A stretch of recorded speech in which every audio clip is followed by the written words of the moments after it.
I come from California, Northern California, and I'm a pastor, which is, I find that shocking to say to this day. I pastor a church in Waterloo, Ontario called Elevation. I'm not a pastor, but I've been involved in ministry leadership outside of the church for a number of years. I joined staff at Elevation Church in Waterloo about a year ago. My role there is in worship and pastoral care. I am pastor of adult ministries and discipleship at Port City Community Church in Wilmington, North Carolina. So my community is somewhat anti-religion. Like right there, they are asking all of the spiritual questions. They just don't think that the church has the answer to it. We're a big church in a small community of people who don't necessarily know Jesus. And we kind of consider ourselves a community that likes to be asking more questions than giving answers. I think because I didn't grow up in the church, I've never been held on any one denomination or any one tradition. So when I see sort of the church being so divided over denominations, it sort of bothered me. And I wondered, how do I be a Christian in this world when I see other Christians sort of just trying to push each other down?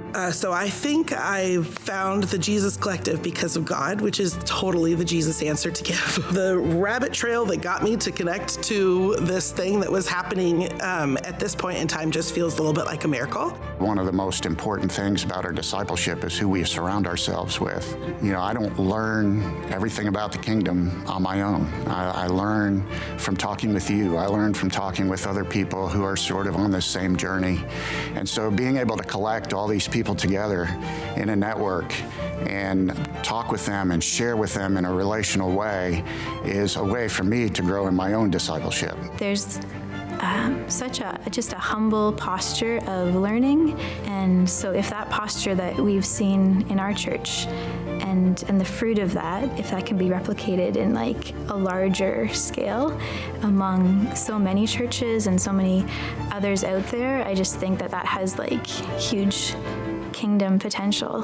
Probably the biggest thing it can contribute is even just bringing that spirit of unity, and just realizing that the body of Christ is intentionally diverse, and that God created people differently and created different personalities within each of us that I think we ignore, or we realize, or we see the strength in our own that we ignore as sort of the other parts of the body.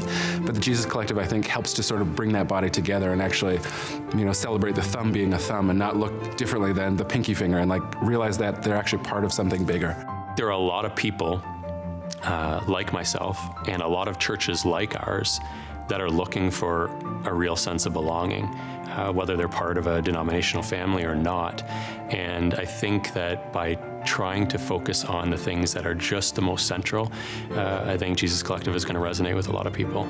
I have big dreams about empowering people to bring the good news back into the gospel. I have big dreams about really important discussions that shape our theology collectively, that we shape each other. I have big dreams of people like me not feeling alone, and I think the only way to do that is to make the Jesus Collective large enough that it actually can make a splash and people can hear about it. I have big dreams for Jesus Collective, but my favorite dream is that unity, a different brand of unity or a different definition of unity. That's probably my favorite one about what the Jesus Collective, I think, has to offer our world.